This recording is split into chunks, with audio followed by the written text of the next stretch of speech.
Coming up on Prime this hour, Ghana National Association of Private Schools threatened to boycott 2025 Basic Education Certificate examination over what they describe as exorbitant examination charges by the West African Examination Council. NAPS will lead all pre-tertiary private schools to boycott next year's BEC should WAEC arbitrarily increase the fees. Details as the group calls on government to extend the free senior high school program to the private schools. Extend the free senior high school program to private school students. Also coming up, SNIT fires back at reports its reserves will be depleted by 2036, insisting those are just projections that would never come to pass and that SNIT will pay benefits in 2036 and beyond. Also in this bulletin, Majority Leader Alexander Afenyo-Markin has hit hard on an independent candidate for the Ijeso by-election, Kwabena Owusu-Eduomi, for claiming to have championed several developmental projects in the constituency. At 8 p.m., I hand over to Emma Davis to bring you Prime Business. Chamber of Petroleum Consumer predicts that prices of fuel products will remain unchanged at the pumps in the first pricing window in May. Although international benchmarks dictate that petrol should go up, diesel should come down, LPG should come down, prices are likely to remain stable at the pumps. And later at 8:15, Razak Musbah has latest on Prime Sports. Well, Black Stars captain Andre Ayew calls for patience and continued support for the team despite decline in recent performance of the team. We are your home of independent, fearless and independent journalism. Stay with us for details.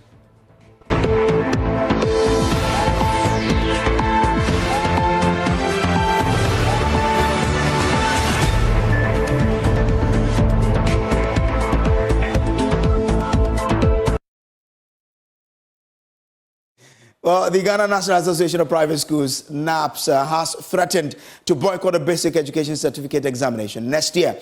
The threat comes over what they describe as exorbitant examination fees charged by the West African Examination Council, WAEC. The group made the call at the launch of a pre-tertiary private schools manifesto to raise key challenges they would want the next government to fix in Ghana's private school education. James Aveji has more in the following report. As the campaign towards the 2024 election heats up, there are major stakeholder consultations between the political parties as well as the various groupings in the country. Today, the Ghana National Association of Private Schools gather here at the Nat Hall to do what they call the pre-tertiary manifesto launch for election 2024, where they raise key concerns that they believe the political parties need to include in their manifesto moving into the 2024 elections. President of NAPS raised several concerns, including the call for government to abolish the 30% quota on intake from the private schools. Scrap the 30% priority placement system. Just as it does for the public school candidates, government must absorb the Basic Education Certificate Examination BEC and West African Secondary School Certificate Examination WASI registration fees paid by private school candidates. Extend the free senior high school program to private school students. Review the Education Regulatory Bodies Act 2020, Act 1023, to do away with exorbitant regulatory charges by the National Schools Inspectorate Authority, NASIA, National Teaching Council, and National Council for Curriculum and Assessment, NACA. The group also raised key concern about what they call exorbitant charges. They are calling on WAEC to revise the fees or they will boycott the 2025 Basic Education Certificate examinations. Over the past 4 years alone, BEC fees have increased from 77 Ghana cedis in 2020 to 214 Ghana cedis 1 peswa in 2024, representing a 178% hike in the fees. Let me serve notice that NAPS will lead all pre-tertiary private schools to boycott next year's BEC should WAEC arbitrarily increase the fees. This year, we got the notice late. It would have happened. But we are serving the notice early that from next year, if there's no negotiation, private schools will not be part of next year's BEC. And this is not a mere threat. We are lacing our boots towards that. The group also registered their disappointment in the absence of their key stakeholders invited to this meeting, including Nana Kwame Bediako, Alan Kojo-Chremanting, Hassan Ayariga, and Bernard Mona, who they were looking forward to present this key concerns to going into the election. The political party that are committed to implement the policies and the challenges confronting the private school, those who are ready to work with us to elevate the situation or the plight of the private schools. So they not being here simply means that, yes, we can work with them because we have not seen them. And since they are not here to listen to our message, they will not be able to implement it. Should they in any way interested to meet with us, our doors are open. Disappointed? Somehow, yes, but not really. They are ready to work with any political party or independent presidential candidate who involve their concerns in their manifesto moving into the 2024 elections. From the Nat Hall here in Accra, my name is James Aveji, Joy News. Now let's get more answers from the West African Examination Council, WAEC, and we've been joined by the Public Relations Officer for WAEC, John Kapi, who joins us via Zoom here. Grateful to you, sir, for joining us. Now, what informs this yearly increment that NAPS is complaining about? Good evening and thanks for having me. Our yearly increase or our yearly fixing of examination fees basically is based on what we, a number of parameters. We look at a number of things that we are supposed to do. For example, we have the exchange rate. We also have a number of items that we need to look at. We look at fuel prices. There are a number of parameters that go into drawing the budget and thereby fixing examination fees. Why are these elements important in deciding how much you charge? Well, these elements are important because, first of all, the bond paper that we use in printing the question papers are not bought on the local market because we are looking for a certain quality of paper and we look for a certain quantity which we are not able to get from the local market. The second thing is that we have other examination stationery like pencils, we have objective answer cards, we have other like straps, padlocks, examination mail bags, and so on. All these things are bought with foreign currency, and so the exchange rate for the particular year could determine how much we charge, how much we charge for examination for a particular year. How much does government subsidize for the private schools? Well, for private schools, there is no subsidy. It used to be the public schools that the government used to subsidize, but with the advent of the free SHS system, where the government absorbs every single fees that the candidates will have to pay for the examinations. Okay. Now, NAPS is calling for renegotiation of these charges. How ready is WAEC for that? Well, obviously, our doors are wide open for any kind of negotiation. But then we've got to get a few things clear. Now, the budget that is prepared is not just prepared arbitrarily by the WAEC. We prepare our budget that's presented to the Education Subcommittee of Parliament, and then it goes to the Ministry for implementation. So if there's any negotiation, yes, our doors are open.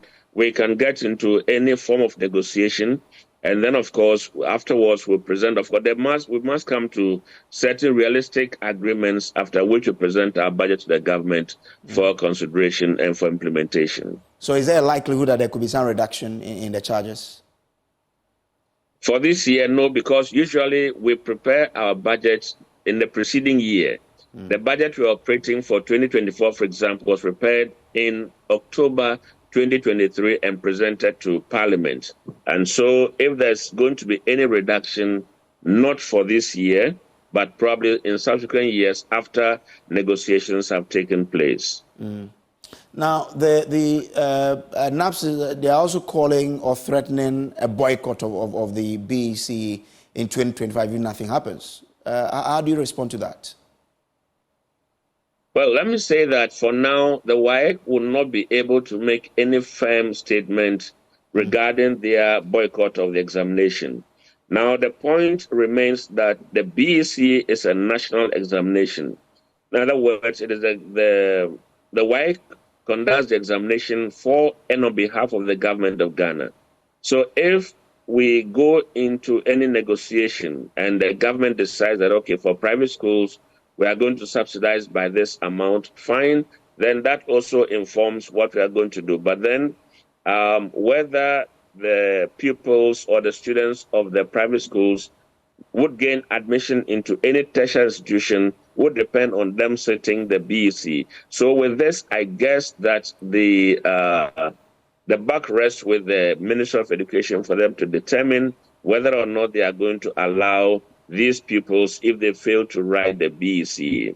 Okay, thank you very much, Mr. John Kapi, for joining us. He speaks for the West African Examination Council, WAEC. Now to other stories. The Social Security and National Insurance Trust, SNIT, is defending the sustainability of the scheme after reports emerged its reserves could be depleted by 2036. An international labor organization, actual study, reviewed SNIT may not be able to pay pensions in the next 12 years due to a myriad of issues. Now, addressing journalists this morning, SNIT Chief Actuary Joseph Poku insisted that the ILO work was just a projection and will actually never come to pass. My colleague Kweku Asante has more in the following report. That report by the International Labour Organization that projects that SNIT may not be able to pay pensions by 2036 has sent shockwaves across the country, particularly to persons who expect to retire very soon. The idea that SNIT will not be able to pay your pension when it falls due in the next 12 years has been something that so many people have been worried about. SNIT says they do not dispute the report, but said that it is only a projection that will not come to pass, and that previous projection from 2011 up until 2020 have never come to pass, and that they have enough to pay benefits in 2036 and beyond. By 2019, we're not going to have enough money to pay benefits. Ladies and gentlemen, we are in 2024, and we have never defaulted in payments of benefits from 2019 up to date.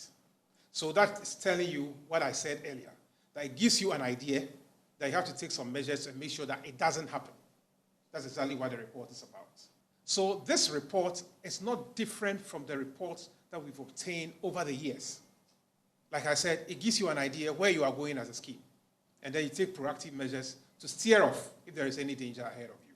That's exactly what it does. SNIT now says that it is important for the nation to come around a conversation as to whether or not it is time to increase the contribution of persons on this fund. What has run through all these reports is the need for increase in contribution rates. In all the reports, the previous reports, that is what it says, that we need to increase the contribution rate. But ladies and gentlemen, let me mention that it doesn't come easy to increase contribution rates. It means the law has to be changed. We need to engage stakeholders. We have the employers. We have the workers as a group.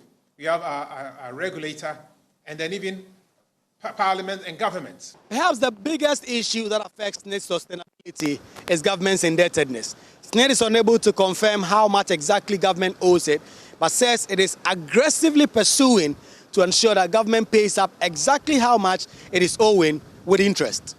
Don't forget, what I can tell you is that the debt has a principle. And like any other institution under the law, it says that when you delay in payment, there has to be interest or there has to be penalty. So there just has a principal component and then the penalty. So we need to agree on all that before we can come out with the total debt that the government owes SSNIT. There have been a lot of conversations about this ILO report, which has forced SSNIT out to come and respond to what exactly it is doing to keep this scheme sustainable.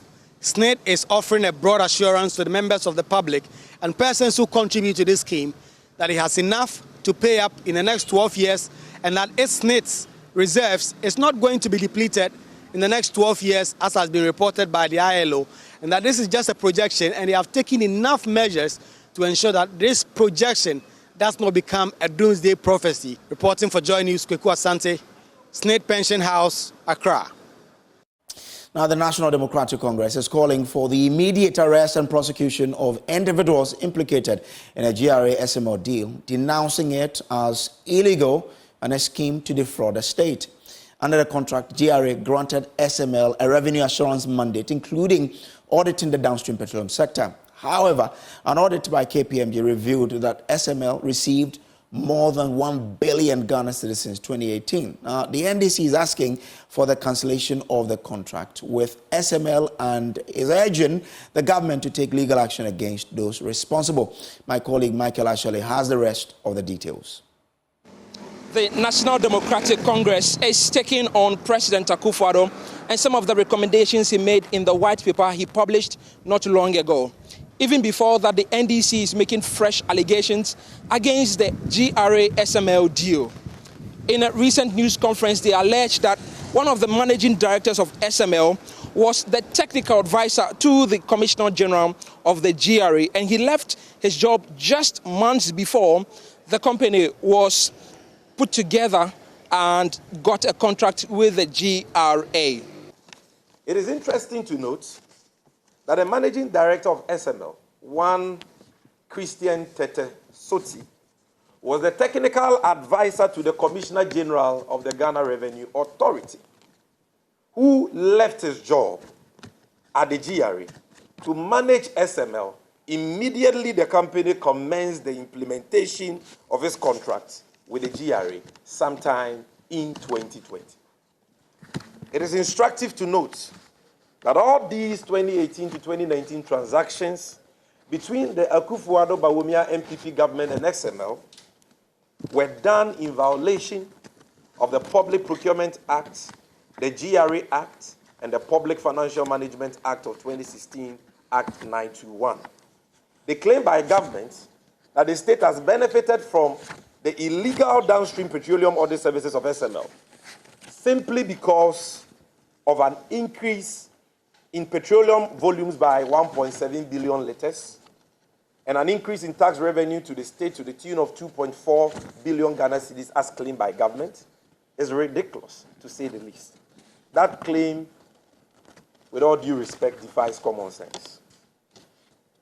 Those who sanctioned those illegal payments have occasioned a huge financial loss to the state. Ladies and gentlemen, the refusal of the corrupt Akufo-Addo Bawumia MPP government to publish the full KPMG investigative report on this matter and their decision to allow SML to continue performing their illegal downstream petroleum audit services reaffirms government's ploy to cover up this damning and sleazy SML scandal. The NDC is now making 4 strong demands on the president. First of all, is to call for the cancellation of all contracts between government and that of SML. Again, they are asking for the retrieval of all monies paid to SML under this current deal with the GRA. Additionally, they are calling for the prosecution of all persons involved in this particular deal that they have described as illegal and a collusion to steal state funds. Ghanaians have had enough, ladies and gentlemen, of the naked thievery and wanton abuse of the public purse by the corrupt Akufo-Addo Bawumia MPP government. We in the NDC hereby demand 4 things. Number 1, the immediate termination of all, not some, all illegal contracts entered into between SML and the GRA. The retrieval of all payments by government to SML under the illegal agreements which have occasioned a huge financial loss to the state. NDC demands the immediate publication of the full KPMG investigative report on the dealings between SML and the GRA. Ladies and gentlemen, the NDC also demands the immediate arrest and prosecution of all persons involved in the award of these illegal contracts and the payment of these illegal fees to SML. When elected into office, we shall launch credible and transparent investigations into the stinking SML scandal with the aim of retrieving for the state all illegal payments made to SML and ensuring the prosecution of all persons who are complicit in these illegal transactions. Finally, the NDC says when they manage to win power in the December polls, they will, as a matter of urgency, cancel the SML-GRA deal. For Joy News, Michael. In our Dumsor Diaries, we'll take you to Odoko Busia, a junction where a 53-year-old man and his 50-year-old brother who run a tailoring shop lament how the intermittent power supply is affecting their business. Adobe Asare tells a story about the struggles of these artisans in the midst of the Dumsor crisis. There's more in this report.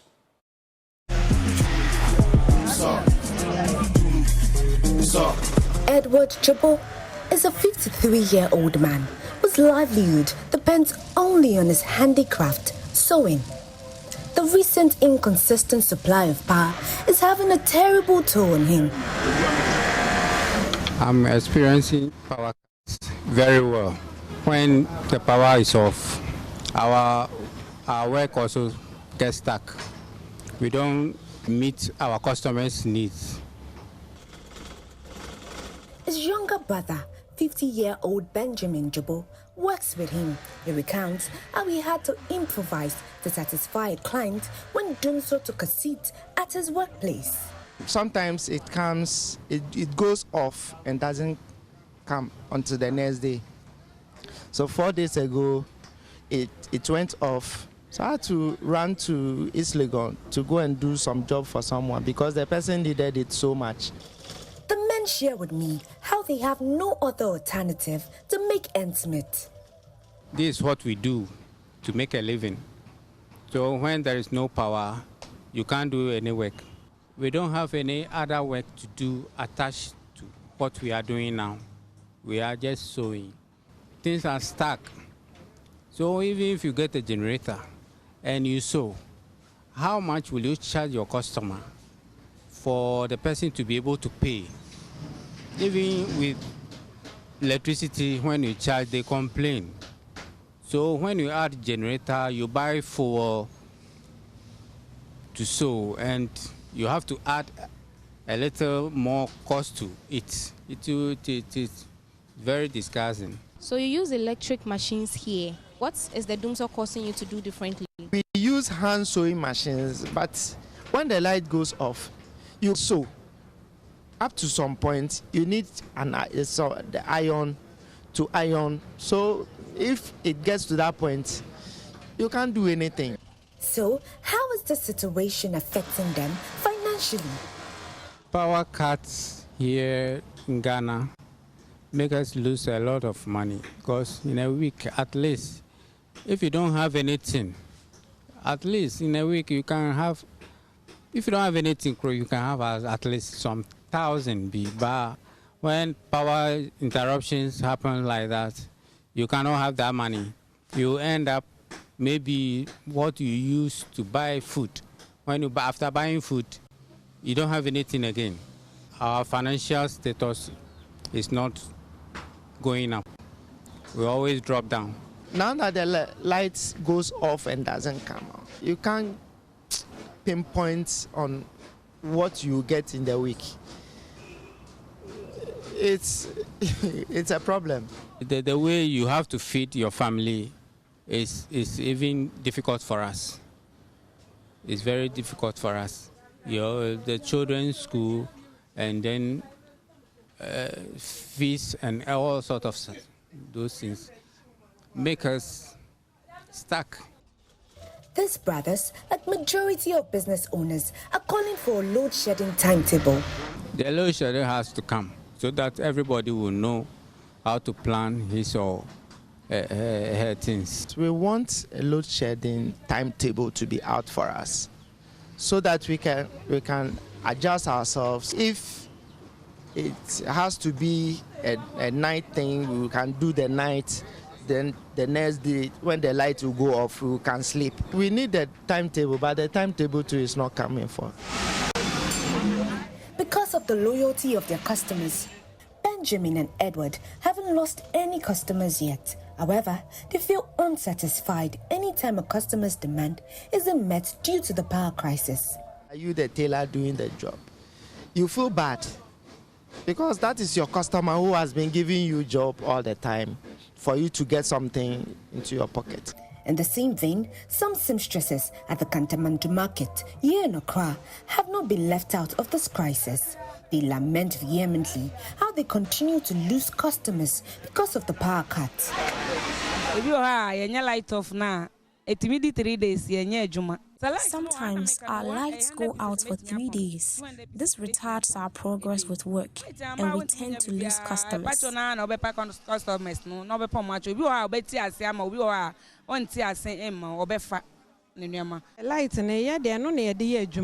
It's electricity we use in doing our work, so when it goes off, I have no other option than to go home.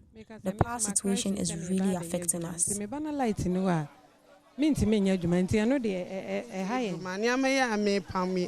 things I sew are things I sell to take care of my family, so it's troubling when the lights goes off. Thousands of artisans across the country continue to reel under the devastating impact of Dumsor and do not have a clue on how to navigate around their businesses. With the back and forth on what really is the cause of this situation, whose job is it really to ensure a stable power supply for these people? Adobe Asari's report read to you.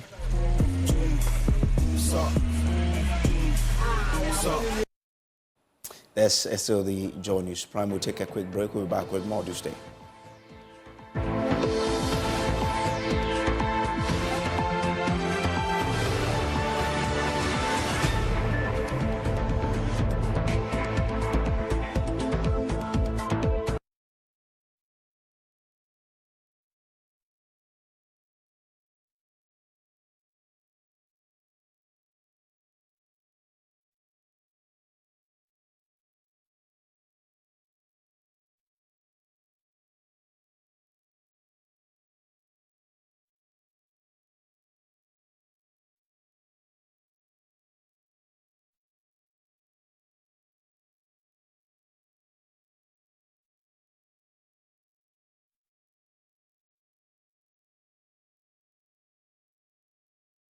All right, so welcome back from the break. Now, the Ministry of Local Government has issued a stern warning to individuals who have encroached on buffer zones in various communities, stating that they must remove their structures immediately or face severe consequences as the rainy season approaches.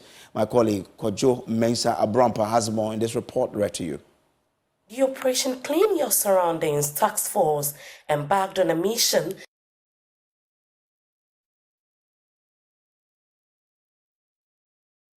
Speaking at a media briefing, Eric Tete Addison, the Director in charge of Policy Planning, Budget Monitoring and Evaluation at the Ministry of Local Government, emphasized the need for municipal and district assemblies to ensure compliance with the removal of illegal structures in buffer zones. From today, that all those who have sited their properties along the buffers, they are supposed to go and remove them between now and when the ministry sets in. Ministry is not going to announce when it is coming, but it is giving them warning that they are illegally siting their properties along the buffers, so they should remove them.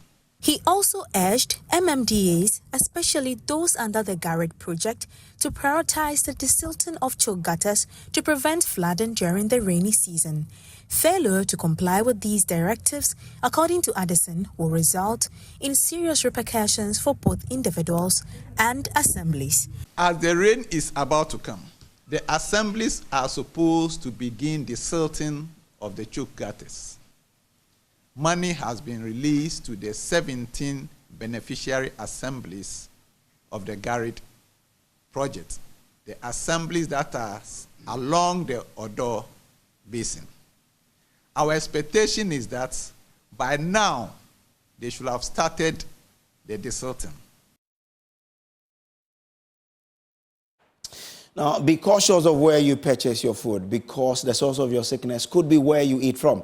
That's a call by the Director of Environmental Health for Sekondi Takoradi Metropolitan Assembly, Abdul Karim Hudu. His call comes after the Operation Clean Your Surroundings task force shut down a popular Kenke joint in Takoradi due to insanitary conditions and the absence of required medical and environmental reports. The team also shut down 2 public toilet facilities in Takoradi for illegally connecting their effluent to public drains.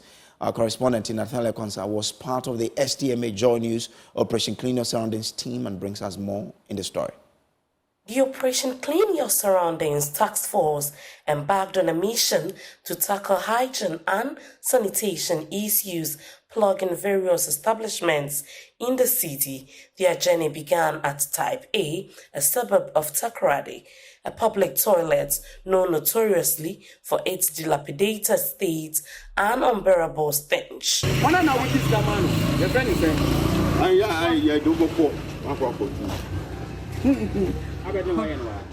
Madam,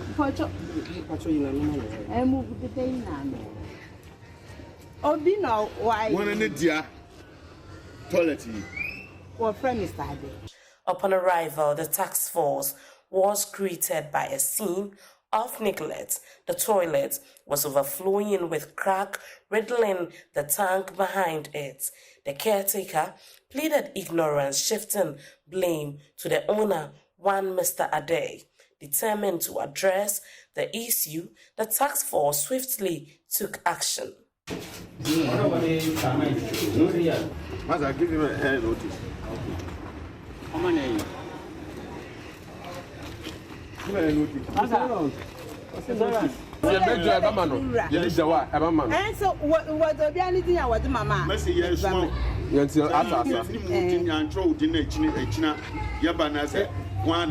let's write her name too. Their next visit was to another public toilet, also belonging to the same Mr. Ade. The toilet had its connection of untreated effluent to public drains and operating an unauthorized bathhouse.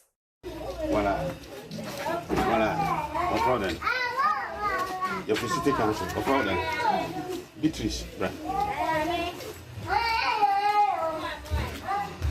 You toilet in one of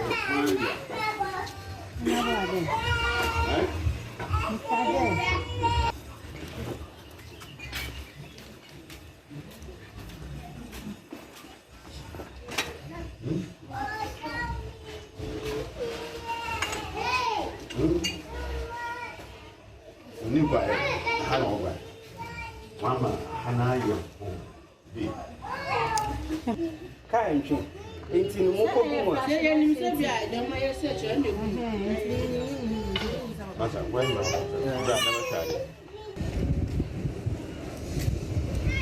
There are 2 public toilets. We have seen that they have connected the fresh toilet to the public drain, and we have taken action against that fellow.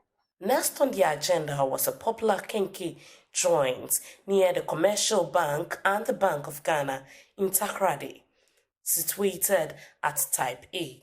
Despite its popularity among workers from the Takoradi port and surrounding businesses, the establishment was in a disarray. From dirty cooking pots to a filthy floor, the hygiene standard were appalling.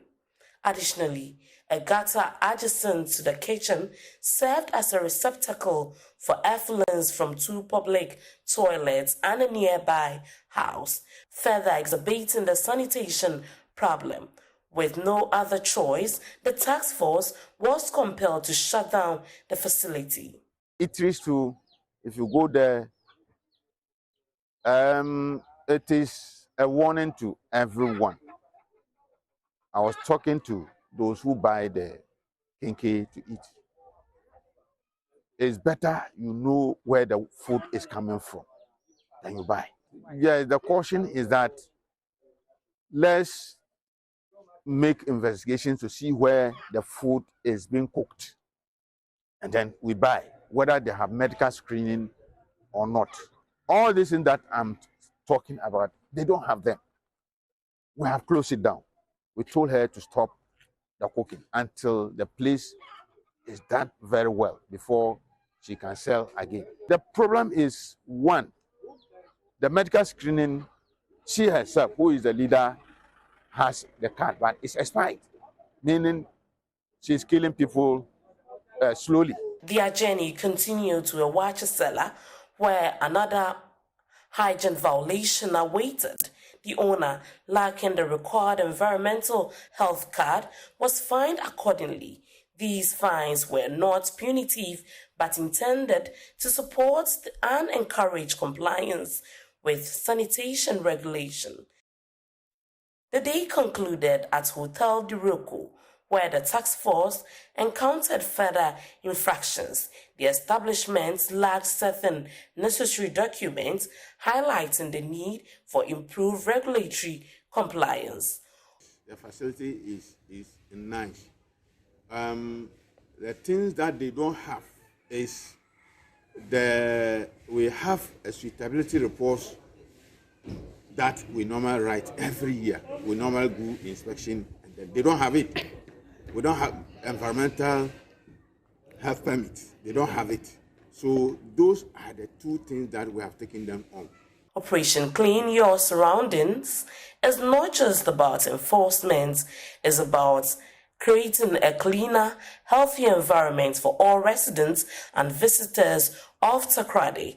Through education, enforcement, and support, the task force aims to instill a culture of cleanliness and responsibility, ensuring a safer and more pleasant city for all. Reporting from Sekondi Takoradi, this is Inathalia Kwansa, Joy News, highlighting the STMA's efforts to ensure a clean and healthy environment for all residents.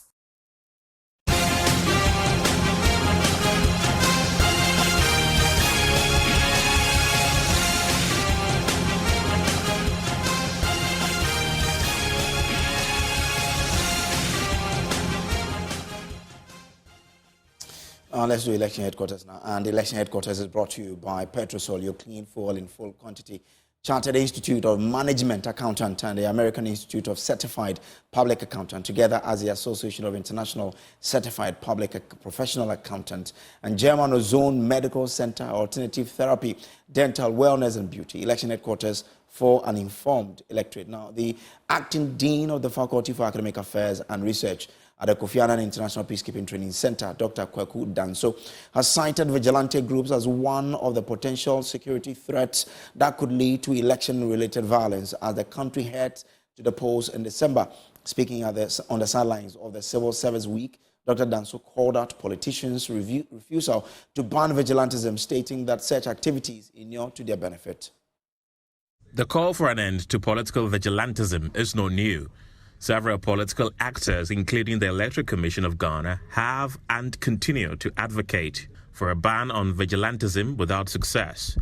The Vigilantism and Offences Act 2019, which is an act to disband vigilante groups, including political party vigilante groups and land guards, is yet to be effective. The latest to add his voice to such calls is the acting dean at the Faculty of Academic Affairs and Research at the Kofi-Annan International Peacekeeping Training Center, Dr. Kweku Danso, who argues it could lead to election-related violence if not addressed. There are cases of insecurity that revolve around farmer-herder conflict, chieftaincy dispute, land dispute, some of which have become protracted, cases of political vigilantes who, when they do not sort of receive the sort of expectations they have from politicians in terms of maybe giving them jobs and so on and so forth. Once again, expose them to people who may want to exploit them. And these are areas where we need to take effective actions to ensure that these guys are well integrated and therefore addressing the potential threats that may be posed by people who seek to exploit them. Director General of the Cybersecurity Authority, Dr. Albert Entwibuesiako, says his outfit is open to more collaborations with the media and other institutions in educating Ghanaians on how to keep their cyberspace safe. The awareness is being created, awareness at different levels in government. And I think there has been quite a good number of collaboration to be able to address that. So we've been using institutions like the media. You have collaborations with them. Some NGOs have also been working, and I think we've also been working with the ministries. We've started. The Majority Leader Alexander Afeomaking has hit hard on an independent candidate for the Ejiso by-election, Kwabena Ofori-Atta, for claiming to have championed several developmental projects in the constituency. Mr. Adiomi, in his campaign, has been touting his achievement during his tenure as MP, asserting to have advocated developmental projects, including several road infrastructure. But the Majority Leader, Afeomaking, says previous and current MPP governments have led such projects in the constituency and not an individual. He wants such claims to be rejected by voters. Your opponent, the independent candidate, looks so strong in the constituency. Is your party not afraid of him? I don't think that is correct. I don't think that's the correct. The polls are out there. Some predict a bit of... That's all I can say. Our candidate will win. You are so optimistic of that? I'm saying our candidate will win. MPP will win on Tuesday. We'll win on Tuesday. What makes you so sure? We'll win on Tuesday. This is our seat. We'll win on Tuesday. You see, whatever developmental project we are seeing here is coming from MPP, not an individual. And I have no doubt on my mind that the people will honor us come Tuesday. It will be done. We'll win. I've done politics for a little while. I know what I'm talking about. His people too are also sure. We'll win. I don't want to hear what somebody's saying. I want to tell you what I know to be the fact. God willing, we are winning, okay? Meanwhile, Presidential Advisor on Health, Dr. Anthony Nsiasare, believes the MPP will win the election from all indications. He spoke to my colleague, Nana Boachi-Yado. Honorable Edium also became the deputy minister. And when he left Parliament and John Kuma came, he also, even first term MP, he became a deputy minister. So at any time MPP is in power, we have at least somebody in the executive from Ejoso. That shows how MPP sees Ejoso constituency. So this exercise we are going to do on Tuesday, so far as I'm concerned, should be a very cool, calm, and there should be no problem here at all. But we know one of us is coming as an independent candidate. And I'm very certain in my mind that MPP will still prevail. You replace the MP with another MPP MP. You are talking of one of you becoming coming in as an independent candidate, and then you... Yes. Now, I'm not too sure if it's still of us. It's not one of you anymore, but you were talking about how your party rewards the Ejoso constituency in terms of members of parliament being ministers and deputy ministers. But what did you not do right to have Kwabena Ofori-Atta contest his own party as an independent candidate? I don't know. I can't speak for him. I don't know what his problems are. But we opened the primaries for everybody. You know, there were 9 people who contested. He could have come to contest. I don't see why he didn't come to contest. But he didn't come, and he wants to be independent. That is his choice. But we also all make sure we have been going around. We came here, I was here yesterday, went to some of the villages, appealing to the people that MPP is MPP. MPP is not independent candidate. That is my message. So we should replace Honorable John Kuma with another MPP member of parliament. That's all what we want. Well, this is still the Joy News Prime. We'll take a break. We'll be back with Showbiz. Do stay.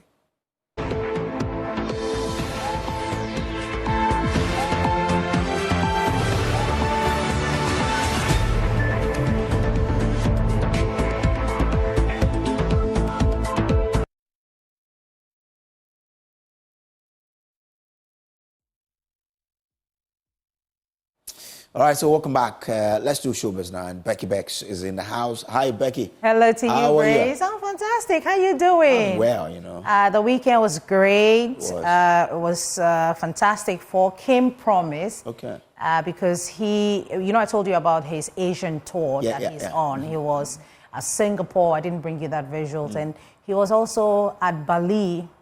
Just this weekend, Bali, just this weekend on Saturday, and you should see all these beautiful people jamming to his music, and that's all that we want in this music industry. So for those of you who missed out on it, here is Kim Promise giving us the best of the best. Kim Promise right there. You be the judge, Breeze. But let's move on. Let's talk about actress Fela Makafui, because she has recounted a moment in her life where she thought suicide was her only option after enduring negative comments on social media. In an interview on Daybreak Hits this morning, the actress said she can boldly attest that she is one of the most bullied celebrities in Ghana. I think last 2019, there was a force, that was where I had it. I was having a meeting with my manager, and he just called me. It's like, Precious, I know you're not going to, you won't do this, but this is what is on socials. Could you tell me if it? I said, Richie, there's no way I'll ever do something like that. You know, it broke me. What was the story? I almost took my life, Andy. Really? Yes. If I tell you today that I don't come publicly to explain myself or defend myself or clear certain news, it's because at a point in my life, I just had it. The trolling and all of that. I'm like, you know what? It's okay. Like, you don't know me. It's just social media. This is real life. I mean, the few good people around me know who I am. So I don't think I have to, say so much or do so much to prove a point. Because I almost took my life. Fela Makafui right there. So for those of you who love Lion King, Blue Ivy, Beyonce set, Donald, Nala probably will be telling her story as well. But that'll be all for the show this evening, Brace. Okay, thank you so much. Yeah. And remember to brush your teeth before you go to bed this evening and tomorrow morning when you wake up. Remember to use Pepsodent Cavity Fighter, Pepsodent Charcoal, Pepsodent Herbal, or Pepsodent Triple Protection, because with Pepsodent, every smile matters. All right. Thanks for being a part of us. Up next is Emma Davis with Prime Business. Good evening.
Welcome to Prime Business. I am Emma Deves. Tonight, the Chamber of Petroleum Consumers, COPEC, says it expects prices of petroleum products to remain unchanged at the pumps for the first pricing window in May. Market leader Goel is currently selling a liter of petrol for 14 cedis 99 per Swiss, while diesel sells at 14 cedis 80 per Swiss. Speaking to Joy Business, the Executive Secretary of COPEC, Duncan Amor, forecasts that prices will remain stable on the market. What I can confirm is that industry figures as of this evening, petrol prices, which is gasoline, could have done about 2.3% increases. You could have done about another 3% reduction for diesel or Argo, whilst LPG could have gone down by some 3% equally. What we suspect will happen, especially in windows like this, is that there's something called cross-pricing where as many as will sell petrol will sell diesel. And so instead of going up here 2% and going down here 2%, prices will rather remain stable for the first window in May. There is unlikely to be adjustments, although international benchmarks dictate that petrol should go up, diesel should come down, LPG should come down. Prices are likely to remain stable at the pumps across the country. The business community has intensified pressure on the Electricity Company of Ghana to release a timetable to help them plan accordingly. Latest to add their voice to the call is the Ghana Union of Traders Association. They say the power outages have compelled them to resort to other alternative sources like generator sets, which have affected their production costs, among others. Here is General Secretary of GUTA, Richard Amamo. Because you have no option than to get an alternative source of power. You see, but what the difficulty aspect is, if we know that the crisis will last for maybe 3 months or 4 months or 6 months, you will know whether to go for any high-cost plant. As we speak, we don't know the time limit. And it is very difficult to say that you are going to take out money from your hard-earned capital to go and buy a plant. It is very, very difficult to take that decision. That is why we are saying, we are demanding that the government should just timeline as to measures put in place, and then the time that they envisage that this thing will be a thing of the past, so that if I'm going to invest in a plant or some optional thing, I will be able to take that very bold decision. But as we speak, it is very difficult to take that decision. The Ghana Chamber of Telecommunications is hopeful that approval of SpaceX Starlink Ghana Limited to start satellite connectivity will provide alternative internet connection for businesses and individuals. A statement issued by the National Communications Authority last week said the approval of the application follows the policy agreement of the satellite licensing framework by the Ministry of Communications and Digitalization.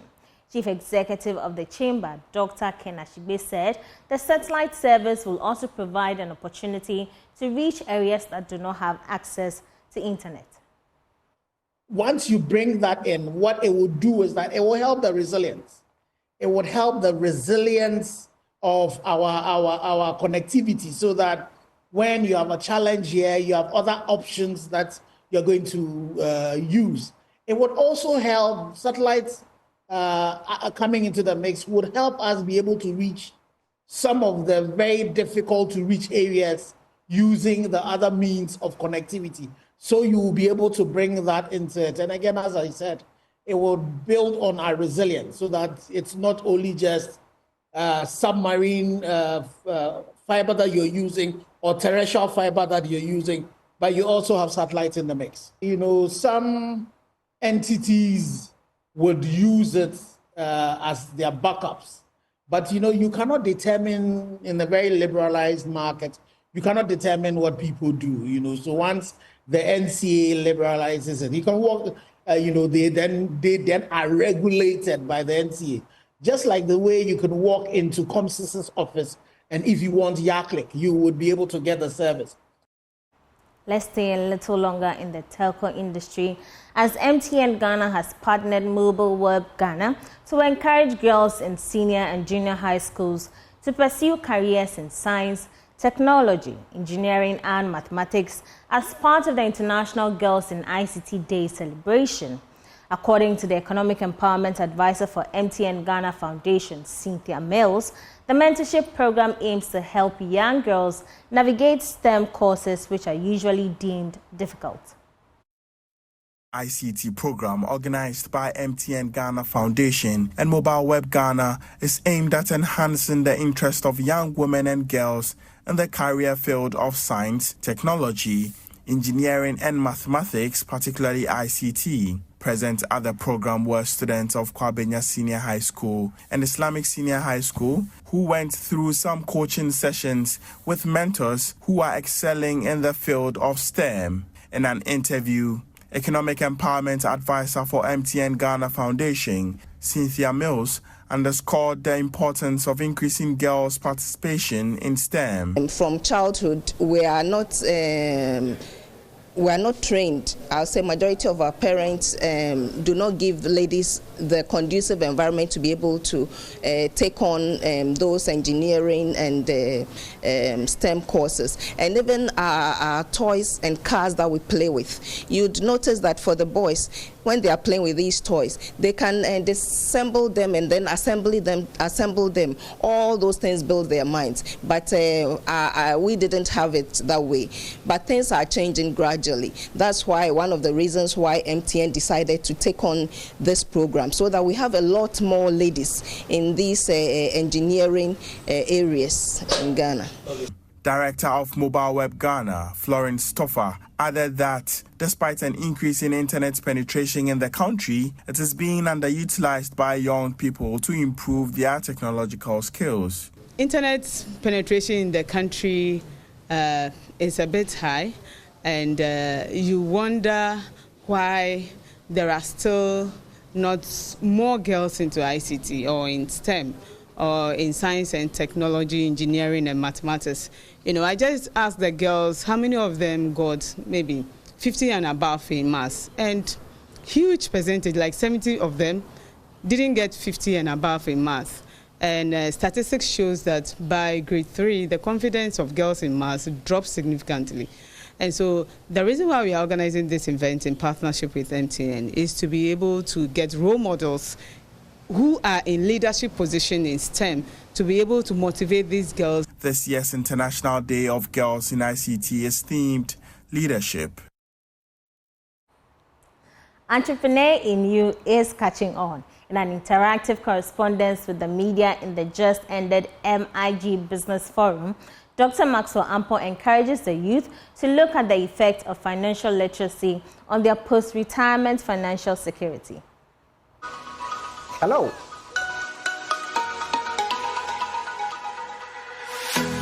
The reason why we organized the second version or the volume 2 of the Maxwell Investment Group Business Forum, we were thinking about the topics, and then we realized that the years come by very quick of late. So wouldn't it be fantastic if you could talk to yourself in the next 20 years and ask yourself, how was it like? Just like you heard with Dr. Amwa with his first presentation. These pensioners said that if they knew what they did, they would have done things differently. And that is what sparked this between this idea with I and my team, whom I am eternally grateful for helping organize this event, together with, of course, our partners, the legal firms that are here, the security traders that are here, the pensioners themselves that are here, NIC, MPA, MPRA. We'd like to thank all of them for being here. But basically, the topic of the effects of financial literacy on post-retirement financial security, we find as very vital to both our lives as young people. I am not that old, I'm not that young, but I'll be very old very soon. Point I'm trying to make is that we cannot be sitting in the present, ignoring what is coming in the future. It is imminent. And learning from past mistakes, being told about this situation from those that are already in their golden era, we find it's invaluable for both the company, our stakeholders, and Ghana as a beloved nation.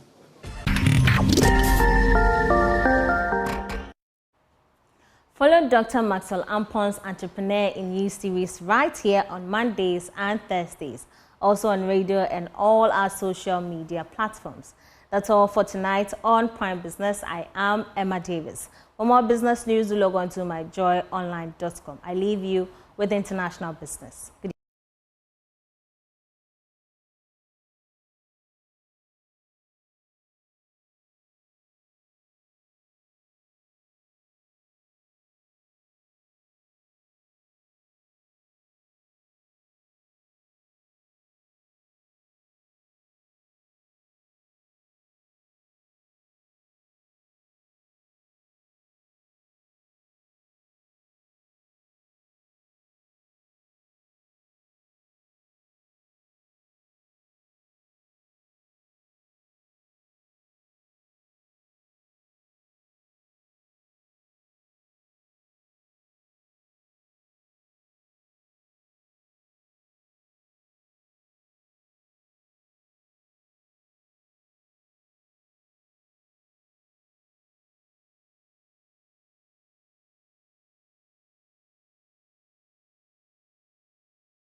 Hi there, welcome to Prime Sports with me, Razak Musbao. Let's take you to the camp of the boxing legend Azumah Nelson, because he says he's confident in the country's ability to produce another world champion despite recent failed attempts. Azumah, who is a three-time world champion, emphasized that the country abounds with talented boxers who only need the right opportunity to flourish. Speaking on the pause ahead of his exhibition match with the European Union ambassador Richard Razali, Azumah also cautioned the youth against bad company and the use of drugs. You know, so if they can work hard to get to pass through that hard work to get to the 2 minutes, and they will make it. You know, and some people like us, we have a lot of experience that we can share our experience. And if you can take it, you will be there. You know? Because, like I said, I mean, nothing good comes easy. You know? You have to work for it. Yeah. You know? And if you can't work for it, you can achieve it. You know? So I want to tell them that, listen, I mean, there's time for everything. And the Bible says in the Ecclesiastes 3, verse 1, that there's time for everything. You know? Whatever you want to do. You know? These days, I don't know, peer pressure on these small boys and girls, you know, the friends, you know, like give you something to smoke, something to drink, something, you know, and destroy your character. Right. But I want them to know that anyone who comes, you know, and offer you something like that, that person is the devil for you. Do you think that Ghana, we are capable of also producing a world champ? A lot of world champions that we have in this country, and I can tell you that we have more champions in Ghana than every country in this world. But all we have to have, we need the opportunity. Let's take it to the CAF Confederations Cup, because Dreams FC head coach Abdul Karim Zito says he has picked up valuable lessons from the club participation in the Confederations Cup that will help future generations. I still believe Lars lost 3-0 at the Babara Stadium on Sunday in the semi-final second leg that ensured the Egyptian giant Zamalek progressed to the final. Well, speaking after the game, experienced coach was full of praise for his team, emphasizing the lessons picked from their fairy tale run in the first ever campaign in Africa. A lack of focus. that denied us a goal. So to me today, I'm proud of my boys. Nobody thought we'd reach here, and I'm very, very happy. Yes, we meet an experienced team. Definitely, this is how it will go. We are young boys, but this is an experience. Next time when we come in, we know how to go about it. We should behave like professionals. We should know how to treat certain situations around in the sports. You understand me? Look at what happened before we came here. So to me, I've learned a lot of lessons that I'll impart it to the sports people in future. Because if I get the opportunity, I'll start from my day one to where I've reached today, so that it will change for the betterment. Captain Andrea Yu has urged Ghanaians to be patient with the national team following the recent poor round of form. Now, the senior national team have recorded just one win in their last 10 games across all competitions, including 2 defeats at the 2023 African Cup of Nations in Ivory Coast. Yu, who has been around the team in the said period, apologized for the team's performances and asked for patience for things to improve. There is not much to be said at the moment. For me, I've been in the team for a very long time, so we need to stay calm. We need to learn from what went right, what went wrong. Keep working very hard to make our nation very proud, because it is something very special. But we cannot hide behind the fact that the results lately has not been the best. And and we are sorry for that, but I know that it's part of the game, it's part of football. Football is like a cycle. You have moments. We were on top for about 10, 12 years, where now it's other people, but we need to keep working hard. I think we have the talent, we have the players. It's just a matter of time and a little bit of luck for things to just switch around. Now, you have been labeled as a great leader on and off the pitch. Do you have any plans of becoming a coach one day? I don't know. It's quite early to say now, but time will tell. So that's Thiago Silva leaving the club there. But in the Ghana Premier League, really exciting fixtures happened today in the weekend. Summertex, they won this weekend and they're still top of the table. You can just check it out. Summertex still top of the table, looking like they just might win the Ghana Premier League. Nations FC still in second place. The Diana Stars in third place. And Saint-Germain still in the 4th place. Brekum Chelsea, Bechem United, Midiama, Accra Lions, Gold Stars, Legon Cities, all making up the top 10 in the Ghana Premier League. Well, Kumasi and Kotoko, they managed to avoid defeat against Midiama, picked up a point there. They're still 11th. Hearts of Oak will play on Wednesday against Accra Lions. The game this weekend was postponed to play against Accra Lions on Wednesday. Then we'll see if they can climb up the table. Karela United is in there, Great Olympics, Bafokatano, Dreams FC, Hearts of Lions, and Real Time United languishing at the bottom of the table. That's what we got for you on Prime Sports now with me, Razak Musbao. Please do stay tuned to join us.